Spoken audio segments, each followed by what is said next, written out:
Trading দুনিয়ার একজন কিংবদন্তি ডব্লিউডি জ্ঞান। আজ আমরা তার ভাবনার জগতে একটু গভীরে ডুব দেব। তার কৌশলগুলো প্রায় ১০০ বছরের পুরনো, কিন্তু আজকের এই ফাস্ট মার্কেটও কিন্তু দারুণভাবে কাজ করে। তো বাজারের কিছু গোপন রহস্য জানার জন্য তৈরি তো? চলুন দেরি না করে শুরু করা যাক। শুধু একটা নিয়ম, একবার ভেবে দেখুন তো, মাত্র একটা নিয়ম, যা দিয়ে নাকি ভাগ্য বদলে ফেলা সম্ভব। ১৯৪২ সালে জ্ঞান ঠিক এই কথাটাই বলেছিলেন, আর এই শক্তিশালী আইডিয়াটাই হল তার পুরো পদ্ধতির ভিত্তি। আজ আমরা এর পেছনের রহস্যটা জানার চেষ্টা করব। ৪,০০০%। না, এটা কোনো বানানো সংখ্যা না, এটা একদম নথিভুক্ত ইতিহাস। ১৯৩৩ সালে জ্ঞানে ট্রেডিং থেকে লাভ হয়েছিল মাথা ঘুরিয়ে দেওয়ার মতো ৪,০০০%। এই অবিশ্বাস্য সাফল্যটাই বুঝিয়ে দেয় কেন তার পদ্ধতিগুলো নিয়ে আজও এত আলোচনা হয়। তো কে এই ডব্লিউডি জ্ঞান, যাকে বলা হতো মাস্টার ট্রেডার? উইলিয়াম ডি জ্ঞান ছিলেন বিংশ শতাব্দীর প্রথম দিকের একজন ট্রেডার। মার্কেট প্রাইস আর টাইম সাইকেল নিয়ে তার কাজগুলো আজও একই রকম ইউনিক আর কিছুটা রহস্যময়ও বটে। তার সাফল্যের কিছু উদাহরণ দেখলে মাথা ঘুরে যাবে, শুনুন তাহলে। ১৯০৮ সালে মাত্র ৩০ দিনে $১৩০কে তিনি বানিয়েছিলেন $১২,০০০। এরপর ১৯২৩-এ $৯৭৩ থেকে ৬০ দিনের মধ্যে আয় করেছিলেন $৩০,০০০। ভাবা যায়? এই সংখ্যাগুলোই তার সিস্টেমের পাওয়ারটা দেখিয়ে দেয়। আচ্ছা, মানুষটা তো না হয় বুঝলাম, কিন্তু তার আসল দর্শনটা কী ছিল? জ্ঞানের মতে মার্কেট কিন্তু কোনো বিশৃঙ্খল জায়গা নয়। তিনি বিশ্বাস করতেন বাইরে থেকে দেখতে যতই এলোমেলো লাগুক না কেন, এর ভেতরে একটা সুন্দর নিয়ম বা শৃঙ্খলা কাজ করে। এখান থেকেই তো আসল প্রশ্নটা আসে, মার্কেট কি যা খুশি তাই করে, নাকি এরও কোনো নিয়মকানুন আছে, কোনো ঘড়ির কাঁটা মেনে চলে? জ্ঞান বিশ্বাস করতেন তিনি সেই ঘড়ির স্পন্দনটা ঠিক ধরতে পেরেছিলেন। জ্ঞানের মূল বিশ্বাসটা ছিল ঠিক এখানেই। তিনি ভাবতেন মহাবিশ্বের সবকিছুর মতো মার্কেটেরও একটা নিজস্ব নিয়ম আছে, একটা প্রাকৃতিক শৃঙ্খলা।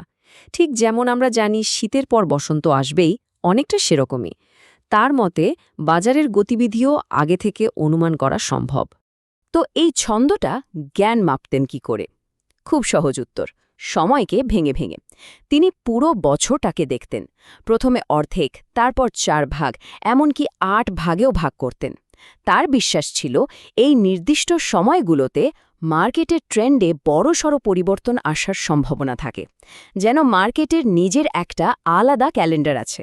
এবার চলুন তার সিস্টেমের একেবারে কেন্দ্রে চলে যাই। জ্ঞানের পদ্ধতির সবচেয়ে গুরুত্বপূর্ণ আর কাজের নিয়মটা হল এই 50% বা 50% নিয়ম। এই চার্টটার দিকে একবার তাকান। ধরুন দাম ১২ থেকে হুট করে ২-এ নেমে গেল, একটা বিশাল পতন, তাই না? কিন্তু এরপর দামটা যখন আবার উঠতে শুরু করল, দেখুন তো কোথায় গিয়ে ধাক্কা খাচ্ছে? ঠিক ওই ৫০% লেভেলে। জ্ঞানের মতে এটাই হলো মার্কেটের একটা স্বাভাবিক ব্যালেন্স পয়েন্ট। তাহলে এই 50% রিট্রেসমেন্টের নিয়মটা ঠিক কি? খুব সহজ করে বললে, যখনই মার্কেট একদিকে অনেকটা চলে যায়, সে উপরেই হোক বা নিচে, তখন সে একটু দম নেওয়ার জন্য তার আগের মুভের প্রায় অর্ধেকটা ফিরে আসে। জ্ঞানের কাছে এই লেভেলটাই ছিল সবচেয়ে শক্তিশালী সাপোর্ট বা রেজিস্ট্যান্স। বলা যেতে পারে এটা মার্কেটের একটা মনস্তাত্ত্বিক মিড পয়েন্ট। কিন্তু জ্ঞান শুধু কোথায় দাম থামবে তা নিয়ে ভাবতেন না। তিনি ভাবতেন দামটা কত দ্রুত এগোচ্ছে তা নিয়েও। আর এই গতি মাপার জন্যই তিনি ব্যবহার করতেন অ্যাঙ্গেল বা কোণ। এটা দিয়ে মার্কেটের জোর বা স্পিডটা বোঝা যায়। এখানে দেখুন, বিষয়টা জলের মতো পরিষ্কার হয়ে যাবে। 1x1 অ্যাঙ্গেলকে ভাবতে পারেন একটা নর্মাল স্পিড, মানে দাম আর সময় একতালি চলছে। কিন্তু যখনই দেখবেন 2x1 অ্যাঙ্গেল, তার মানে হলো মার্কেট যেন হাইওয়েতে স্পিড বাড়িয়েছে, দাম সময়ের থেকে দ্বিগুণ গতিতে ছুটছে, মানে মার্কেটের মোমেন্টামটা বেশ শক্তিশালী। কিন্তু এত সব বিশ্লেষণ, এত অ্যাঙ্গেল, এত নিয়ম, সবই কিন্তু বেকার যদি নিজের আসল টাকাটাই রক্ষা করতে না পারা যায়। আর এটাই ছিল জ্ঞানের দর্শনের মূল কথা। সবার আগে নিজের ক্যাপিটাল বাঁচাও, এটাই আসল লক্ষ্য। আর ক্যাপিটাল বাঁচানোর সবচেয়ে সেরা অস্ত্র কি? Stop loss order. এটা আসলে একটা সেফটি নেটের মতো, মানে আগে থেকেই ঠিক করে রাখা যে মার্কেট যদি আপনার উল্টো দিকে যায়, তাহলে একটা নির্দিষ্ট পয়েন্টে ট্রেডটা অটোম্যাটিক্যালি বন্ধ